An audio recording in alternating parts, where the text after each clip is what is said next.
Tudo bem, pessoal? Sou o professor Pacelli. Vamos falar de mais uma metodologia que é capaz, ainda que com suas limitações, medir a qualidade do gasto. Se chama análise envoltória de dados, também conhecido como DEA, que é Develop Envolved Analysis. Então, vamos lá. Então, essa apresentação aqui, eu estou tirando da minha tese de doutorado, que eu aprovei na UNB, é a tese número 40 do Departamento de Contabilidade do ano de 2016. Tese número 40, para quem quiser se aprofundar. Também subi a tese na plataforma, para aqueles que se interessarem puderem se aprofundar. Então, vamos lá. Voltando aqui para o nosso slide. Então, vamos lá. O que a gente pode falar sobre análise envoltória de dados? Os outputs no setor público são intangíveis em muitos aspectos, tornando-se difícil definir em função de oferta no sentido convencional. Dessa forma, as organizações do setor público produzem bens que estão livres no ponto de uso, não excludentes, o que implica que os preços de saída não são determinados pelas forças de mercado. Como a eficiência econômica não pode ser medida diretamente, uma técnica é necessária para a produção de uma fronteira de eficiência que permitirá o benchmark relativamente preciso.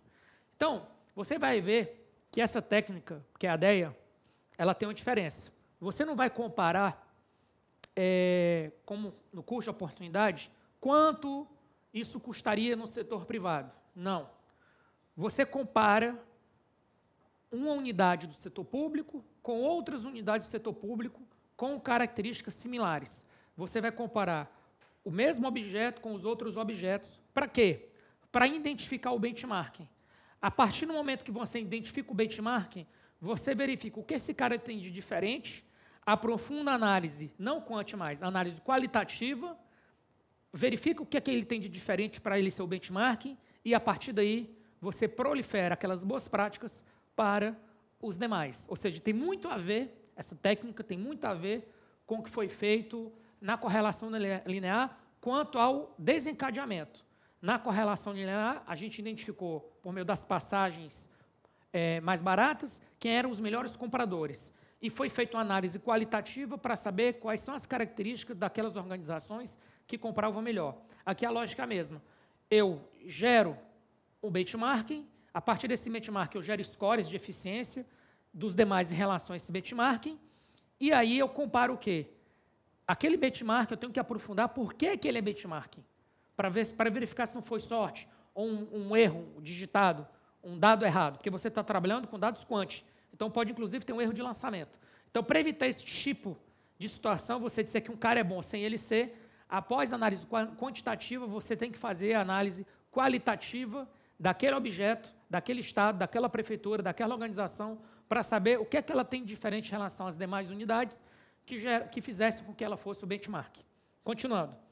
Benchmark, nesse contexto, é a técnica de comparação entre produtos, serviços e práticas entre organizações, sendo um importante instrumento de gestão tanto para organizações públicas quanto privadas.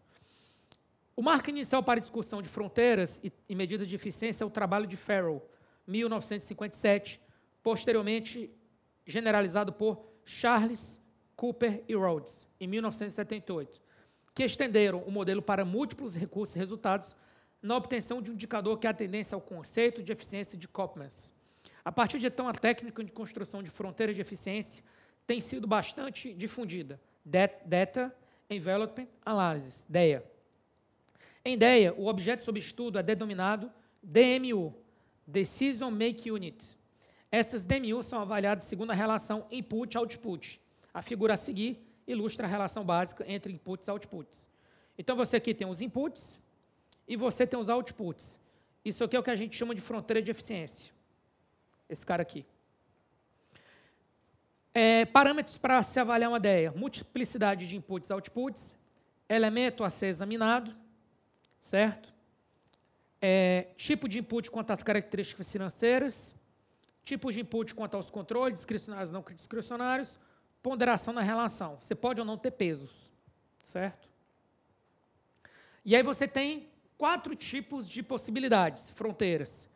Retorno constante de escala, ou seja, independente de você aumentar mais o input, o output ele aumenta na mesma proporção. Retorno não crescente escala. Caso ocorra a multiplicação de todos os insumos, os produtos não são multiplicados. Os produtos são multiplicados por um valor menor do que 1, certo? Retorno não decrescente escala. Caso ocorra a multiplicação por um fator maior que 1, os produtos são multiplicados por um fator maior do que o fator anterior. Retorno variável de escala. Quando os inputs são multiplicados por um fator lambda, os outputs podem seguir qualquer comportamento em relação a esse fator. Então, basicamente, essas 4 formas, elas, na prática, você acaba usando qual? Essa aqui, ó.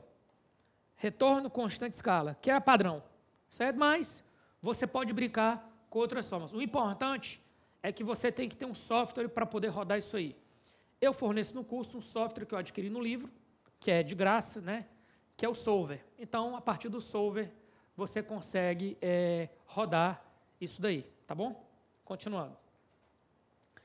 Aqui você tem um retorno constante de escala, que é o CRS, que é o OBCDE, está aqui, ó. Vamos ficar só nesse. E você tem as demais possibilidades. Vamos para o que interessa. Então, agora, preste atenção em mim. Eu vou apresentar para você um estudo, que é o que está na minha tese. Depois eu publiquei isso num artigo científico, que foi apresentado no CIDESP, em Florianópolis, em 2017. E aí, você vai ver que os resultados são bem interessantes. Então, vamos lá. A seguir, veremos a aplicação dessa técnica na tese intitulada Os impactos das funções orçamentárias alocativa e distributiva sobre a desigualdade de renda. Nesse estudo, foi utilizada a técnica DEA para identificar as organizações públicas, no caso, estados mais eficientes. Os quadros a seguir mostram os inputs e outputs com os estados que foram mais eficientes, resultados igual a 1. Então, preste atenção. Primeira coisa que eu fiz, eu comparei, na hipótese 4, preste atenção, eficiência de recursos financeiros. Quem são os inputs? Gasto. Quem são os outputs? Número de professores e número de matrículas. Na área de saúde, gastos acumulados em saúde no ano. Quem são os outputs? Médicos e leitos públicos. Eu não inventei isso na minha cabeça. Existem estudos anteriores que usaram esses parâmetros. Então, é importante. Para você medir eficiência, você está vendo que eu vou ter que simplificar a realidade. Eu vou ter que pegar a variável gasto e pegar algum dado que eu consiga comparar para todos os estados. Nunca vai ser perfeito. Alguém pode questionar, mas por que professor? Por que aluno? Por que médico? Por que leito? Não dá para combater isso aí. A gente tem que aceitar que é uma aproximação da realidade, mas nunca representa fielmente a realidade. Beleza? E aí, o que é que acontece? Eu peguei aqui como inputs despesas com educação, ó, e como outputs alunos matriculados e professores. E aqui os estados. Eu apliquei e achei que em 2012 o benchmarking foi o estado de Minas Gerais. Em segundo lugar ficou Pernambuco. Você está vendo que Pernambuco é 10%, preste atenção, Pernambuco é 10% menos eficiente que Minas Gerais. Pode ser que tenha gastado muito e tenha menos professores. Pode ser que tenha acontecido isso. Pode ser que tenha gastado a mesma coisa e tenha menos professores. Aí tem que comparar, ok? Então, onde eu estou querendo dizer com isso? Que você tem que comparar. Agora vamos pegar mais quem está aqui atrás, ó. Rio de Janeiro, 0,4. Distrito Federal, 0,4, aproximadamente. Isso mostra o seguinte, porque isso também desarma quem está sendo avaliado. Preste atenção no que eu estou falando. Isso desarma quem está sendo avaliado. Ah, mas você está comparando com o setor privado. Ah, você está comparando com os Estados Unidos. Não. Por que essa técnica é boa? Você está comparando o Estado com outro Estado. Está no mesmo país. Tem estruturas, em tese, similares. Entendeu? O dinheiro é o mesmo no tempo. O processo de contratação é o mesmo, porque está no mesmo país. Então, por isso que a análise envoltória de dados, a DEA, ela ganha respeito, ela ganha robustez nesse sentido. Tá bom? E aí, quando a gente pega todos os anos, certo? Eu fiz de 95 até 2012.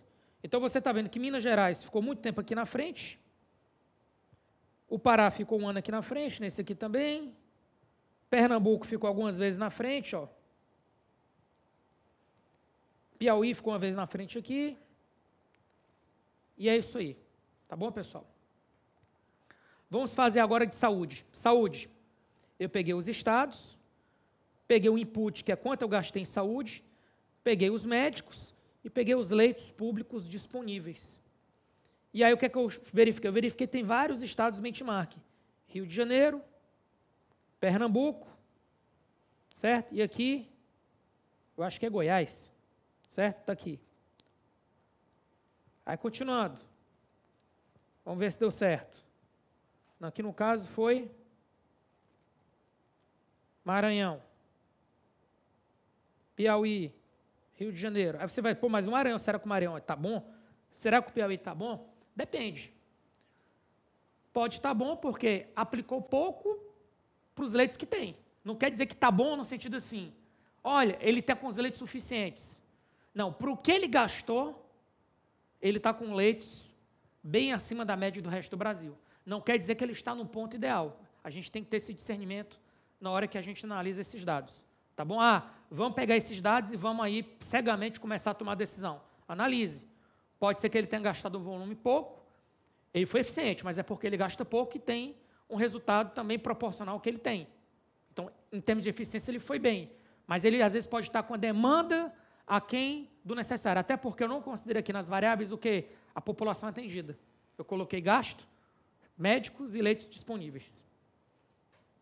Agora, vamos agora para a quinta hipótese. Recursos estruturais. Aí eu pego o professor por aluno, input, e output eu uso o IDEB. Lembra do IDEB que eu peguei lá atrás, num dos vídeos anteriores? Vou usar ele agora. Saúde, preste atenção aqui. Médicos por habitante, leitos por habitante, expectativa de vida, taxa de sobrevivência. Por que que eu não usei a taxa de mortalidade? Porque a taxa de mortalidade, quanto maior, pior. E eu tenho que usar um output que quanto maior, melhor. Então, o que é que eu faço? Eu pego a taxa de sobrevivência, que é 1 menos a taxa de mortalidade. Com isso, eu consigo usar a ferramenta. Beleza? E aí, pegando aqui, input, professor por aluno, resultado do IDEB. Vamos ver quem ficou melhor aqui na fita. Distrito Federal aqui, ó. Em 2012, né? Em 2011, Ceará aqui também, ó, brigando forte. O que bate um pouco com a realidade mesmo do que a gente vê nas notícias, né? Ceará com muitos alunos no IME, no ITA, em provas, está bem aqui na ponta, tá? Continuando aqui, vamos pegar agora, se bem que a gente está falando aqui de educação, né? Vamos pegar agora saúde estrutural. Médico por habitante, leito por habitante. Agora faz mais sentido, porque agora não é só a quantidade, não é o que eu gasto, os leitos e médicos que eu tenho, porque eu posso gastar pouco e ter poucos médicos, e ser muito eficiente, que é o caso, por exemplo, do Pará. Não estou julgando que está bom ou está ótimo, só estou fazendo análise crítica, acadêmica, técnica. Só que agora eu estou usando a variável pessoas, por pessoas. Agora eu tenho expectativa de vida e taxa de sobrevivência. Vamos ver como é que isso gera. Então, vamos lá para os resultados. Vamos ver quem está com um aqui, ó, em 2012. Eu tenho Alagoas e Amapá. O Amapá, muito bem aqui, em vários anos. O Pará continua bem. Então, pela proporção de médicos que ele tem e os leitos, considerando a expectativa de vida e a taxa de sobrevivência, o Pará ficou bem aqui, certo? Maranhão, alguns anos também, tá ok? Então é isso, pessoal. Então, resumindo, para que serve a DEA? A DEA serve para você pegar parâmetros que são inputs, parâmetros que são outputs, e você vai comparar unidades, que são as DMUs, que têm as mesmas características. No meu caso, eu comparei estados. Você pode usar para os municípios do seu estado. Você pode usar para os bairros da sua cidade, se você estiver querendo fazer essa análise. E aí você vai comparar eficiência, você vai tentar encontrar um benchmark. Ao encontrar o benchmark, que foi o que a gente encontrou aqui, essa foi a fase 1. O que é que não está aqui, que é a fase 2? Explorar quais são as características que contribuíram para aquela DMU ser o benchmarking, ter o score em 1. Tá bom, pessoal? É isso, fiquem com Deus e até a próxima.